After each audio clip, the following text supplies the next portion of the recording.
Welcome everyone to ManageEngine Patch Tuesday webinar for the month of April 2025. As the digital landscape grows, so do the threats, but fear not.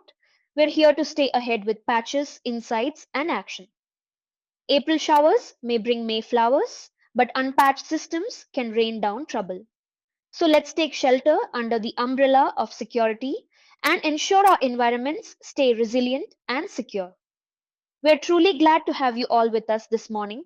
Let's dive into today's session and make this April a month of stronger defenses and smarter patching.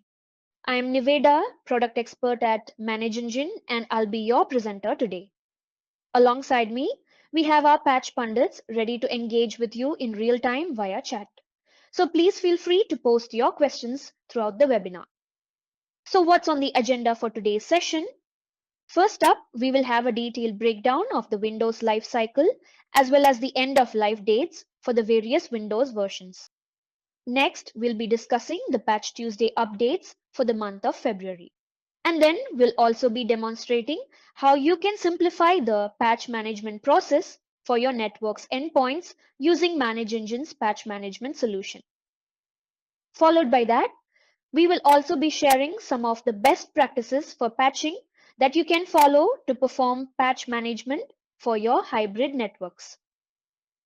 And last but not the least, as always, we'll have a question and answer session wherein we'll be addressing all your queries.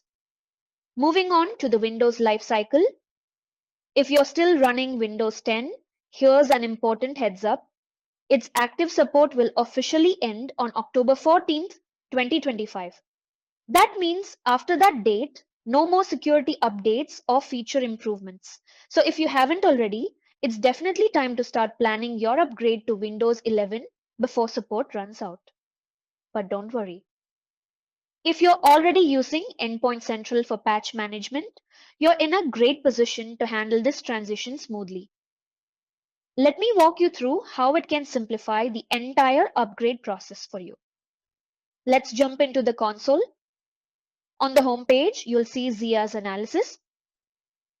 This feature is super helpful when making the move from Windows 10 to 11. It gives you insights like which Windows 10 devices are reaching end of life and which ones are ready to upgrade to Windows 11. Plus, you'll get other useful info to guide you along the way. For more details on how to get started, check out the links shared by our panelists in the chat. At ManageEngine, we're excited to share that you can easily initiate the feature pack update through Patch Manager Plus. Also, folks, we've put together an easy-to-follow guide on how to upgrade from Windows 10 to Windows 11 using ManageEngine Endpoint Central. Simply scan the QR code to watch it or check out the link we've shared in the chat. Several software applications are approaching their end of life soon. We've highlighted a few key ones, but it's important to stay informed about all outdated software running on your endpoints. To view the complete list of end-of-life software, along with their expiration dates, go to Threats and Patches, and Threats, and then High-Risk Software.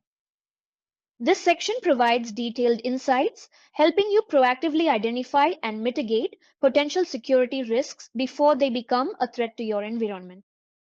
So this time, there are 134 vulnerabilities, out of which only one of them is a zero-day vulnerability. We'll be discussing them in the later slides, but taking a look at the breakdown, we see a total of 198 patches released to mitigate the 134 vulnerabilities. Also, if these vulnerabilities are left unpatched in your endpoints, they can cause 6 different kinds of impacts in your systems, which we'll also be discussing in detail in the following slides. As I said earlier, we have just one zero-day vulnerability released in this month's Patch Tuesday. Let me quickly show you where you can find them in our console. Let us navigate to the top menu, click on Threats and Patches. On the left pane, click on Threats and choose Zero-Day Vulnerability. Now let me go ahead and fix this vulnerability in my system. Let us tick off the box and click on Install Patches. It will automatically take you to manual deployment. By applying all the necessary configurations, you can successfully patch this zero-day vulnerability. The zero-day vulnerability CVE 202529.8.24 affects the Windows common log file system driver and can lead to elevation of privilege. Microsoft warns that local attackers could exploit this flaw to gain system privileges on a device.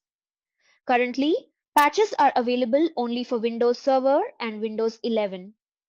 Updates for Windows 10 systems are delayed and will be released soon, with Microsoft planning to update the CVE notice once available. The method of exploitation remains unclear, but the flaw was discovered by the Microsoft Threat Intelligence Center. This vulnerability has been assigned a CVSS rating of 7.8. Now let us move on to the critical vulnerabilities. We have 11 critical vulnerabilities this month out of the 134 total vulnerabilities. We have 110 important vulnerabilities too. So let's talk in detail about the critical vulnerabilities, and all these vulnerabilities cause remote code execution. The critical vulnerabilities CVE 2025-27745, CVE 2025-27748, and CVE 2025-27749 affect Microsoft Office. These use after free flaws could allow an unauthenticated attacker to achieve remote code execution. At this time, limited technical details have been disclosed. The critical vulnerabilities CVE 202.527.480 and CVE 202.527.482 affect Windows Remote Desktop Services. A use after free flaw and improperly locked memory could allow an unauthenticated attacker to execute code remotely. CVE 202.527.480 involves triggering a race condition to create a use after free scenario, while CVE 202.527.482 stems from sensitive data stored in improperly locked memory. The critical vulnerabilities CVE 2025-27752 and CVE 2025-29791 affect Microsoft Excel. A heap-based buffer overflow and a type confusion flaw could allow an unauthenticated attacker to achieve remote code execution. Next up, we have critical vulnerability CVE 202527491 affecting Windows Hyper-V. A use after free flaw in Hyper-V could allow an authenticated attacker to achieve remote code execution by winning a race condition. Hyper-V is Microsoft's hardware virtualization platform used to run virtual machines on Windows Server and Windows 10, 11. Coming up, we have the critical vulnerabilities CVE 202.5266663 and CVE 202.5266670 affecting the Windows Lightweight Directory Access Protocol client. Use after free flaws in the LDAP client could allow an unauthenticated attacker to achieve remote code execution by sending specially crafted requests to a vulnerable LDAP server. And lastly, we have the critical vulnerability CV 202526686 affecting Windows TCP/IP. Due to sensitive data being stored in improperly locked memory, an unauthorized attacker could achieve remote code execution over a network. Exploiting this vulnerability requires the attacker to win a race condition.